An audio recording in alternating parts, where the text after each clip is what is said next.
après-midi. Et si les élites de la Léké ne s'étaient pas trompées, mais avaient vu juste, et si c'était vrai que certaines élites du Nord entretiennent effectivement des relations incestueuses avec Boko Haram, ces questions et bien d'autres se posent de plus en plus, et pire encore ces derniers temps, surtout depuis le démantèlement dans le Grand Nord de Cache-Dame et surtout l'interpellation du maire de Fotokol, selon des sources dignes de foi. Eh bien, ceux chez qui les armes ont été détectées, l'index comme celui par qui les armes transitaient, il a été mis aux arrêts et une enquête a été ouverte pour déterminer exactement quel pourrait être son degré de responsabilité. Plusieurs autres personnalités ont aussi été interpellées et depuis cette semaine, on assiste à un ballet de personnalités traditionnelles vers Yaoundé où ces personnalités sont exploitées pour mesurer exactement l'ampleur des complicités des autorités locales dans le cadre de cette nébuleuse qu'est Boko Haram. De l'autre côté, on célèbre la Journée internationale des enseignants, mais au Cameroun, depuis des années, eh bien, on tergiverse encore sur les conditions de ces enseignants et surtout sur leur statut, jusque-là très attendu. La justice a été assez lourde pour Lydienne Eyoum. Elle écope de 25 ans d'emprisonnement ferme.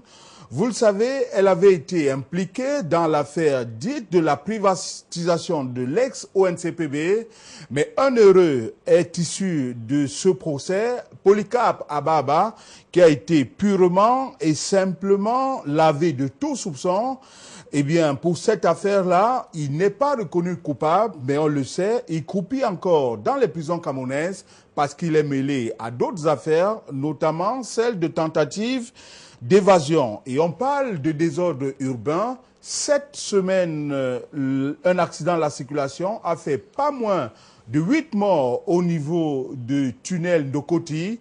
Le préfet du département du Vouri indexe le désordre urbain. Nous en parlons au cours de cette livraison de tous azimuts. Vous le savez, tout le samedi, dès qu'il est 15 h, des leaders d'opinion se donnent rendez-vous, dissèquent sans complaisance l'actualité majeure de la semaine.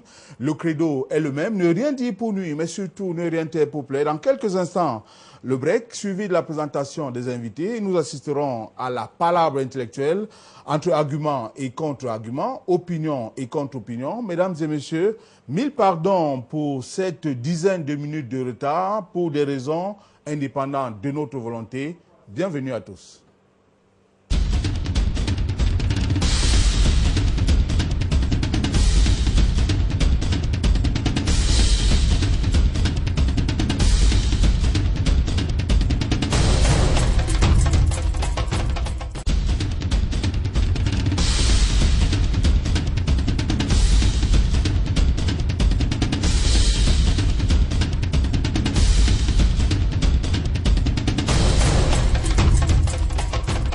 Bien une fois de plus, bon après-midi mesdames et messieurs. Passons donc à la présentation de nos invités. J'accueille le maire de Yabassi, M. Maboula Mboya. Bon après-midi monsieur le maire.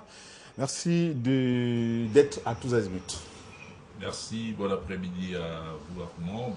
Bon après-midi à toutes les chefferies traditionnelles de Yabassi. J'en profite pour dire en leur nom, grand merci au président de la République pour les indemnités accordées à tous les chefs traditionnels.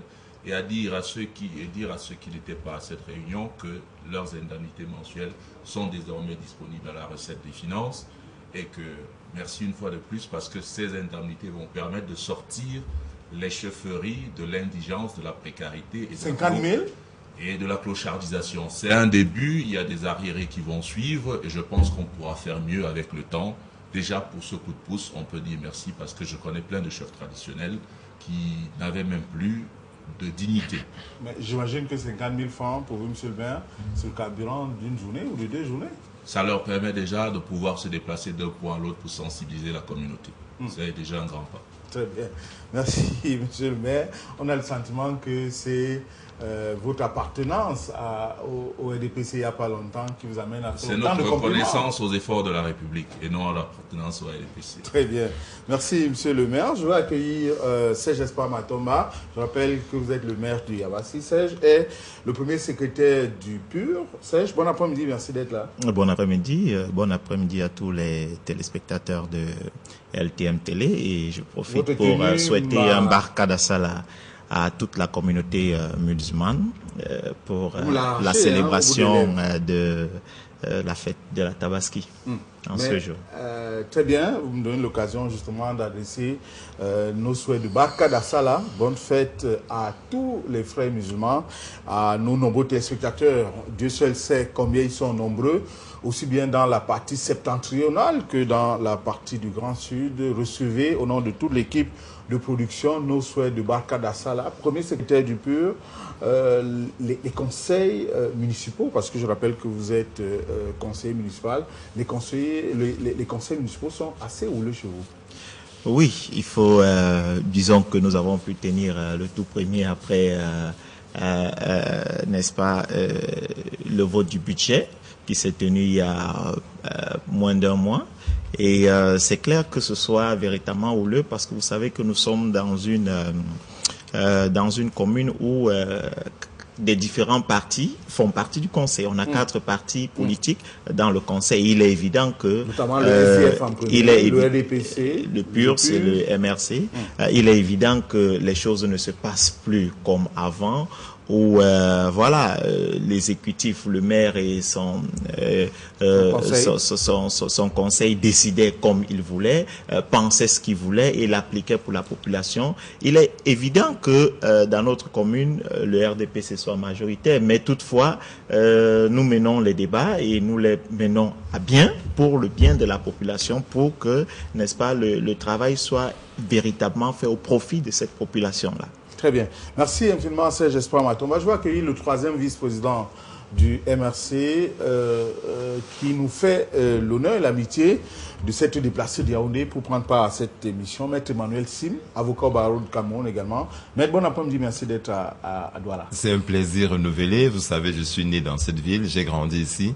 Je reviens à la maison, simplement à la maison. Très bien. Alors, Maître Emmanuel Sim, il y a eu comme une sorte de polémique autour de la lettre de condoléances que le secrétaire général du MRC a adressée à Mme Chantal Biya, qui, faut-il le rappeler, est éprouvée pour avoir perdu sa mère. Donc, le chef de l'État, par ricochet, est éprouvé pour avoir perdu sa belle-mère.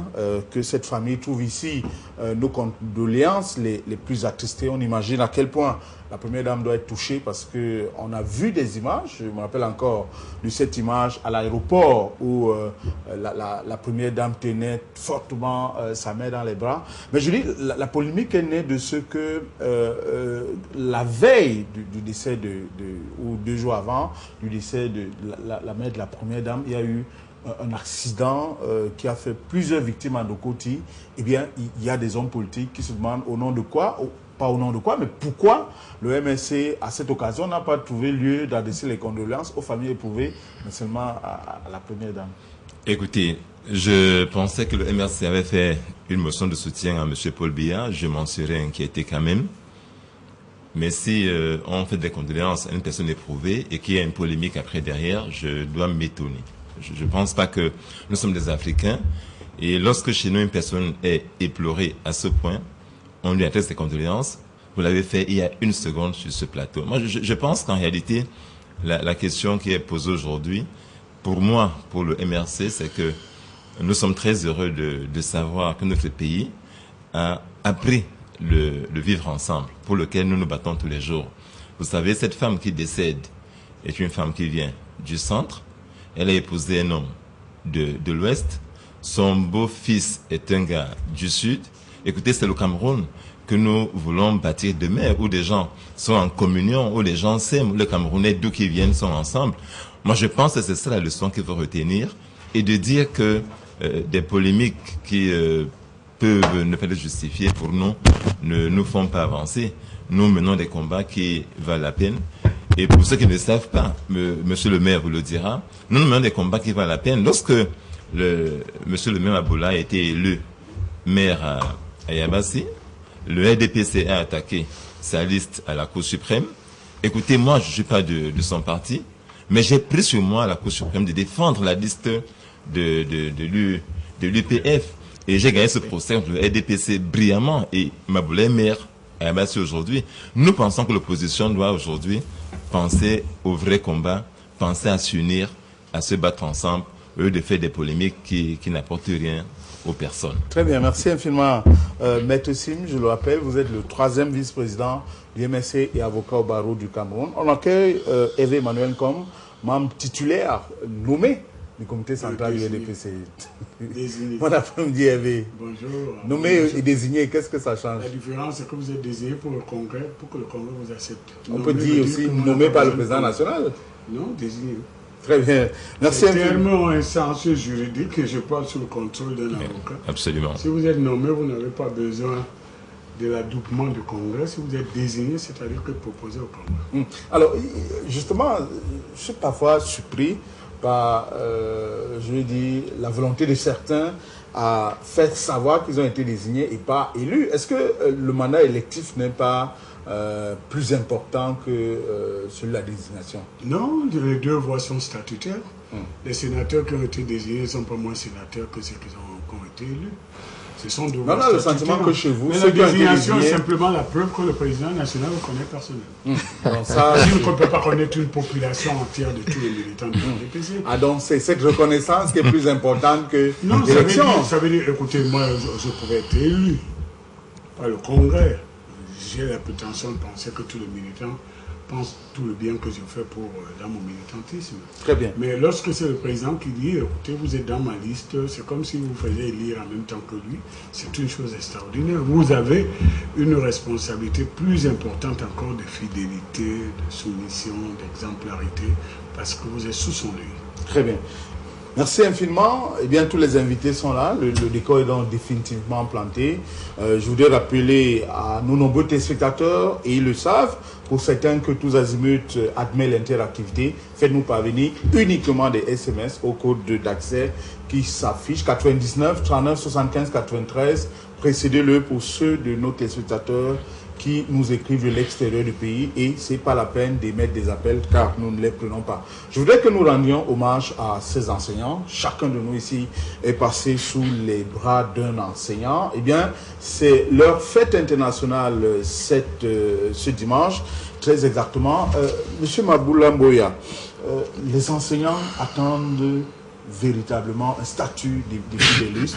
Ça tarde à venir. Et au Cameroun, on a une grande frange de ces enseignants qui vacataient et autres qui attendent de voir leurs conditions de travail améliorées. Et ça se passe dans un contexte où le déficit en enseignants est assez criard, surtout en zone de campagne. J'imagine chez vous à Yabassi notamment. Dans les métropoles, on a parfois 1, 2 ou 3 enseignants pour la même classe. Dans l'arrière-pays, on a parfois 2 ou 3 enseignants pour tout un établissement à cycle complet.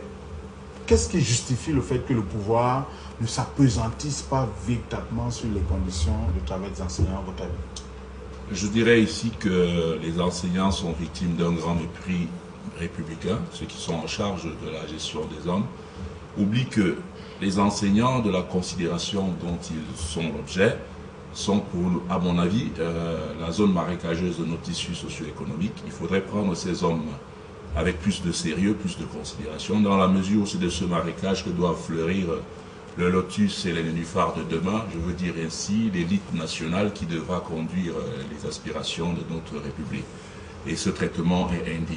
Raison pour laquelle je demande qu'ils soient revus, que leurs conditions soient revues en tenant compte de la solidarité nationale, mais aussi et surtout qu'il soit mis impérativement un plan de solidarité, à savoir des logements sociaux bonifiés pour tous ces corps, et qu'ils soient accompagnés naturellement dans leurs fonctions au quotidien, notamment par la mise en place de certains crédits, et afin de rendre cette fonction plus attractive qu'elle ne l'est aujourd'hui. Et je tiens à leur dire, on est de tout cœur avec eux, et qu'ils tiennent bon. Alors, je me souviens encore, Evan, comme de cette image du président de la République lors du commissariat pastoral à Ibolova, qui faisait une grande accolade à son ancien instituteur, mais il avait dû attendre des années, une trentaine d'années pour être reçu par le chef de l'État. Cela dénote certainement de la considération que le pouvoir et son chef en premier accordent à ce corps de métier. Mais je trouve que vous faites beaucoup d'acrobatie pour conclure de plus. Le chef de l'État... J'ai posé une question. Non, vous ne posez pas une question puisque vous fournissez aussi la réponse et à laquelle j'adhère pas évidemment. La République a beaucoup de considération pour ceux qui forment la nation, l'élite de demain. Et je ne suis pas d'accord avec M. le maire Maboula, qui est un ancien militant du RDPC. Et j'espère qu'il n'a pas perdu cet amour ou ce respect. Oui, ça de n'a rien il pense que tout est possible, mais il va avoir à gérer la réalité. C'est-à-dire les moyens budgétaires pour réaliser tout ce qu'il dit fait partie des choses auxquelles nous aspirons tous. Moi-même, je suis président d'un conseil d'administration, un conseil d'école, avec près de 3800 élèves. Le conseil qui a 4 groupes scolaires. C'est vrai qu'aujourd'hui, le budget de l'éducation n'est pas à la hauteur de l'ambition qu'on a. Mais nous sortons, c'est ce que je voulais expliquer, nous sortons d'une période de programme d'ajustement et nous avons dû faire une hiérarchie dans les priorités et les capacités que nous avons à faire face à la demande sociale d'ajustement. Donc je pense que c'est un sujet sur lequel nous ne devons pas avoir un débat polémique parce que nous souhaitons que l'école non seulement doit former les citoyens intelligents, mais doit être aussi, n'est-ce pas, le moteur de la mobilité sociale. Moi, je suis un enfant de la République. Mon père était ouvrier peintre. Je suis devenu banquier grâce à l'école, l'école publique qui m'a formé ici comme à l'étranger.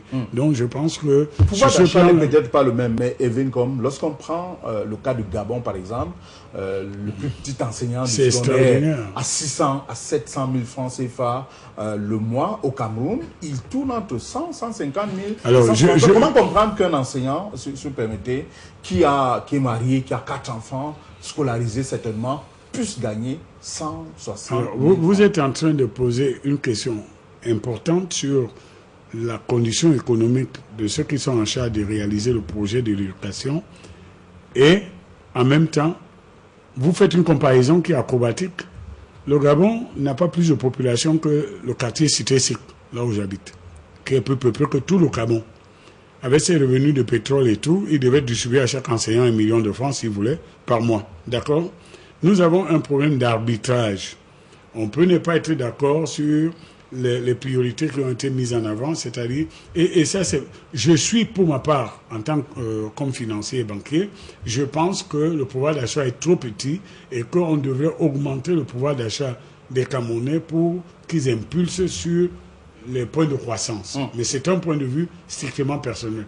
Maintenant, quand vous faites des comparaisons, il faut être très sérieux. Le Gabon, comme la Guinée équatoriale, ont une population qui leur permet, avec les revenus qu'ils ont, de répondre à la condition, au statut de ceux qui font cet encadrement et qui ferait que leurs conditions seraient plus valorisées. Mais nous avons quoi? Nous avons 25 millions d'habitants avec une population... On savait en 2014, on savait 25 millions. Quand vous savez en 2000 que vous aurez à faire face à telle obligation en 2000, comme vous dites. Vous anticipez. Non, monsieur, parce que vous n'avez pas les moyens de cette anticipation. Vous comprenez? Parce que c'est très facile sur un plateau de télévision de dire on peut faire cela. D'accord. Je ne vous fais pas tout à l'heure. Les allocations budgétaires sont fonction des revenus d'un État. Et un État ne peut pas augmenter sa dette publique seulement pour satisfaire démagogiquement les demandes sociales. En d'autres termes, vous voulez nous dire que le traitement et la rémunération des anciens... Non, nous sommes très châteaux, vous voyez. Non, il doit le faire. Il a obligation de le mettre sur le plateau. Mais si le maire permet... Ce que je veux dire, c'est que Hervé essaye de me faire comprendre que le traitement et la rémunération de nos enseignants est juste. Non, il n'est pas juste. S'il n'est pas juste, il faut réparer cette injustice. D'accord, justement. Parce que les enseignants sont aujourd'hui le substitut pour parier à toutes nos démissions familiales et tout. D'accord. Et je dis, ils sont corrélatifs aux moyens que l'État a pour l'instant. Hervé, je vais vous faire part d'un message tout à l'heure, vous réagirez. Mais à Maître Sim, je voudrais faire comparaison n'est pas raison. Mais je voudrais quand même prendre le cas de nos forces, de nos éléments de force de l'ordre. Je prends facilement un caporal dans l'armée, par exemple. Tu es de mauvaise Et j'ai fait la comparaison. Il gagne entre 140 et 175 000 francs. Un caporal, faut rappeler que dans le temps, avec le CPE, on faisait le concours de l'armée, même si il y a des caporaux qui sont bacheliers, ainsi de suite. Non, Mais non, quand tu prends... Oui, non, j'en connais, soyez-en rassurés. J'en connais avec moi. J'en connais.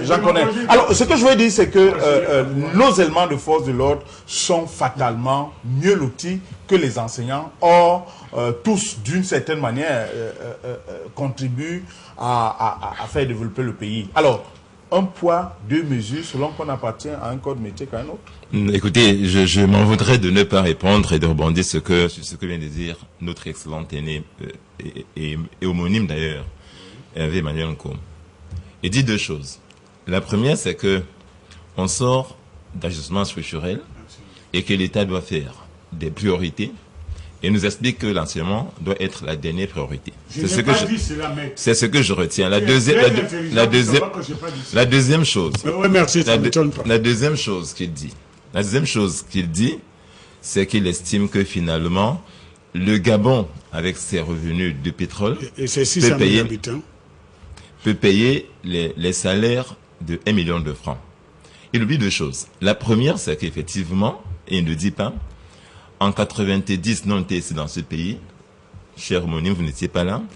Mon épouse est enseignante, je sais de quoi je parle. Mon épouse gagnait à l'époque 210 000 francs. Beaucoup d'argent. 94, oui. Il y a un couple de salaires. Il y a 20 ans. Ça t'a pas empêché d'être dans les casseurs. Il y a un couple de salaires qui arrive. La première, elle perd 40 000, 50 par là. La deuxième couple de salaires qui arrive, elle gagne moins de 65 000 francs par mois. Or, je sortais à quelques années plus tôt de l'université où ma bourse était en maîtrise de 50 000 francs. Alors j'ai dit, mais comment une femme qui est enseignante peut avoir un salaire qui est équivalent à ma bourse d'étudiant? C'est un problème. Et il nous dit, oui, c'est normal parce qu'on a mis la priorité sur les militaires et que... Vous étiez étudiant que vous mariez une femme qui travaille? Mais écoutez, j'ai fait des choses très jeunes dans ma vie. C'était juste pour comprendre. Absolument. La deuxième chose que je voulais dire, c'est que sur le Gabon, monsieur Nkom, le Gabon n'a que le pétrole. Nous avons dans ces pays la manganèse aussi. Nous avons le coton. Nous avons des revenus. Tu peux pas mettre. Nous avons. Il peut savoir que je me perturbe jamais. Non, mais il est habitué au et que je continue. Donc, le Cameroun a des revenus et des ressources absolument immenses que le Gabon n'a pas. Nous avons les barrages électriques. On ne peut pas comparer. Nous avons tout. En fait, on est comme un pays qui a tellement de richesses qu'on ne sait pas quoi en faire. Il faut en jeter. Mais vous savez, non, presque. Mais écoutez, lorsque on baisse des salaires des fonctionnaires, sauf ceux des militaires, ce qui était une aberration. Alors, dans un pays, le président Biya disait que s'il y en a un peu, il faut qu'il y ait un peu pour tout le monde. S'il y en a beaucoup, ça doit être pour tout le monde. C'est le président qui dit. Ah, mais qu'est-ce qu'il fait? Mais monsieur Nkom, quand vous allez à Yingi, ou un enseignant dans l'Onkam, quand vous allez à Yingi, où un enseignant doit aller prendre son salaire en ville, le transport pour aller prendre son salaire prend déjà tout son salaire. Le transport, c'est pour arriver en ville prendre son salaire. Nous disons qu'il y a un problème et que il y a un problème dans l'enseignement. Il faut une réforme, non seulement de ce que l'enseignant doit être comme statut, mais également même de l'éducation, parce que en fait, monsieur Okol, c'est une gangrène. Voilà, le RDPC a rendu ce pays comme un homme qui a une gangrène généralisée. Les problèmes sont partout. Et j'ai dit, je ne sais pas ce qu'on fera, mais nous, on saura le faire. On peut encore faire des économies. Je voulais poser la question à ces espoirs pour boucler le premier tour de table. Je ne parle même pas de ses amis qui sont milliardaires et qui sont fonctionnaires. Ces milliards détournés auraient pu permettre de faire des choses, monsieur. Alors, Serge Espoir Matomba, vous avez des ambitions présidentielles carrément. Qu'est-ce qui changerait si vous étiez aux affaires? Son père était policier. Disons que tout. Son fils est policier. Vous ne faites pas discuter par Hervé. Il est professionnel en la matière. Tout changerait. Armand, il faut comprendre que souvent, j'ai eu du mal à me poser la question de comprendre pourquoi est-ce que les choses ne bougent pas véritablement dans notre pays. Mais quand je côtoie des personnes comme Hervé et plusieurs autres, n'est-ce pas, qui sont dans le même genre et le même style, je comprends exactement pourquoi notre pays ne peut pas avancer avec la qualité d'homme qu'il a aujourd'hui. Il est inadmissible que les enseignants, qui soient, n'est-ce pas, les personnes pouvant amener une véritable génération, ou alors des générations à venir, à devenir des hommes, des véritables hommes, soient des personnes maltraitées dans notre pays. Et qu'on vienne nous dire que et qu'on vienne nous dire que c'est parce que nous sortons de l'ajustement. Non, je pense que Hervé tient le discours qui tient toujours et qu'on tient toujours au RDPC. Il faut, on cherche toujours des excuses où on a échoué. La vérité, c'est que le corps des enseignants comme le corps des magistrats, comme tous les autres corps ont ce problème, sauf évidemment dans l'armée, que vous allez voir que les salaires... mais chez les magistrats, il y a quand même des émoluments qui leur permettent attention, tous les 3 mois... Et attention, dans ce corps-là, vous allez rencontrer plusieurs juristes, évidemment, qui souffrent. Je pense que je parle sous le contrôle de maître. Qui souffrent, qui ont des statuts qui ne... Tout ce que Hervé vient de nous dire, c'est pas de conviction personnelle. Et puis je vais très loin en disant... Je vais très loin en disant que Hervé, et ils aiment faire des comparaisons qui ne sont pas raison.